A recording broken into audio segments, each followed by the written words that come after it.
여러분 안녕하세요. 오늘 여러분과 배울 내용은 정체어법 13번째 유언과 상속입니다. 케이스는 나오죠.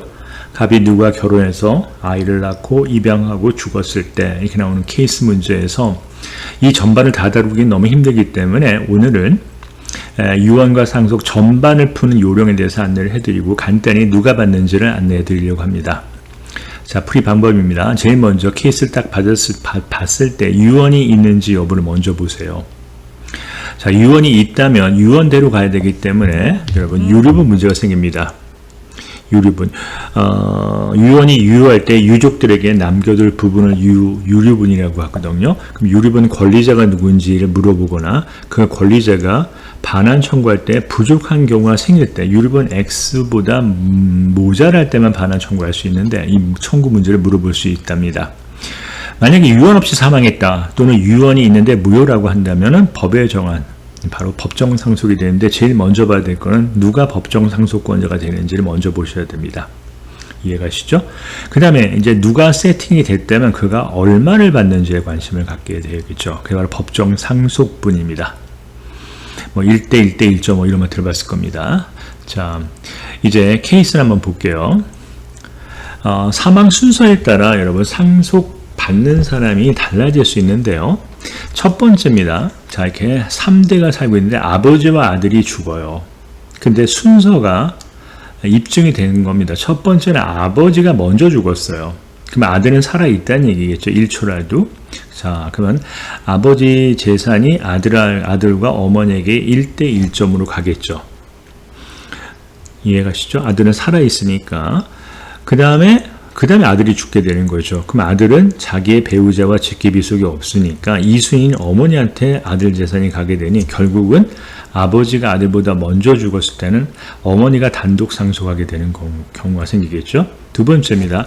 아들이 먼저 사망해요.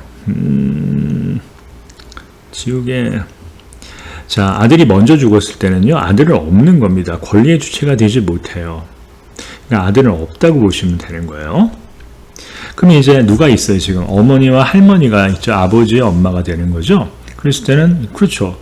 직계 비속이 없으니 직계 존속과 배우자가 공동 상속되고 엄마는 1.5, 할머니는 1. 그러니까 1대 1.5로 받게 되겠죠. 그러니까 어머니와 D가 받고 그 다음에 누가 나면 얼마잖아요.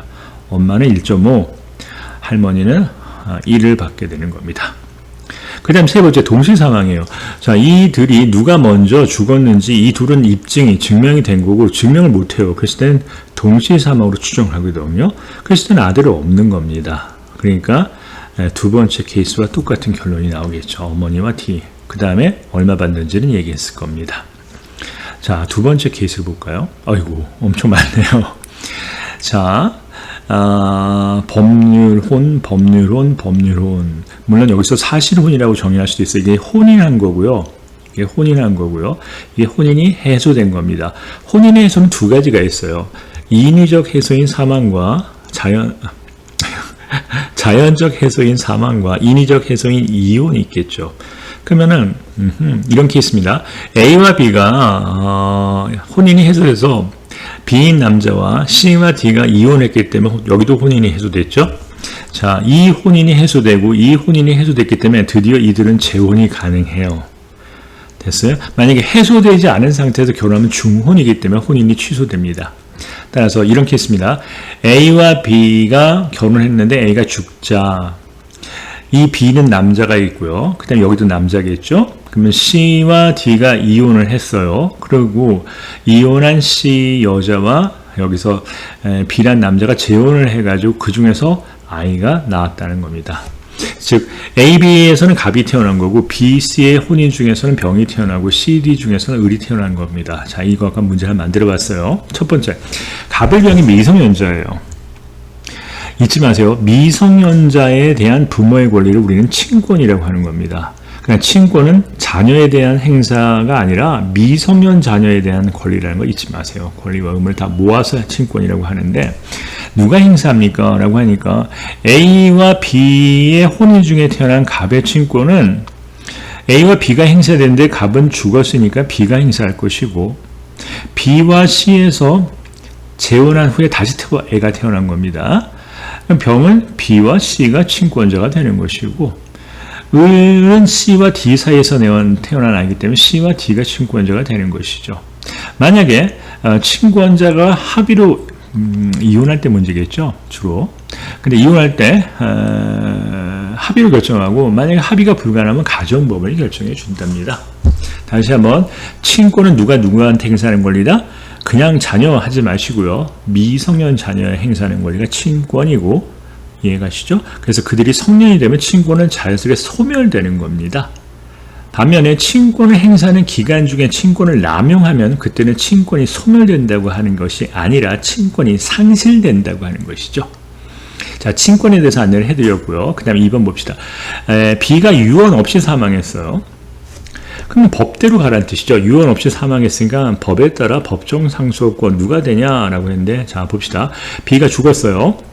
근데 유언 없이 사망했습니다. 그러면 이제 상속권자가 누가 네요? 법률상 배우자인 C가 되고, 병이 되겠죠. 사망한 배우자는 안 되겠죠. 그 다음에 여기는 D도 안 되겠지만 당연히, 근데 갑은 될까 안 될까요? 그렇죠. 예전에 B의 아이였죠. 그래서 여러분, 혈족지간이 친족관계가 남아있기 때문에 갑은 받을 수 있죠. 그래서 정리하면 B가 유언 없이 사망하면 B의 재산은 과거의 혼인중개자였던 갑과 새롭게 혼인중개자인 병과 그 다음에 법률상 배우자인 C가 1대 1.5로 받게 되는 거죠. 이해가시죠? 자, 그 다음 세 번째 가볼게요.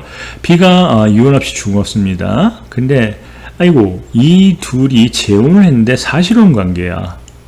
법률상 배우자가 아니라는 뜻이죠, C가. 그럼 누가 가질까요? 죽었을 때 이 둘 중에 혼인 중에 자였던 갑이 받을 거고요.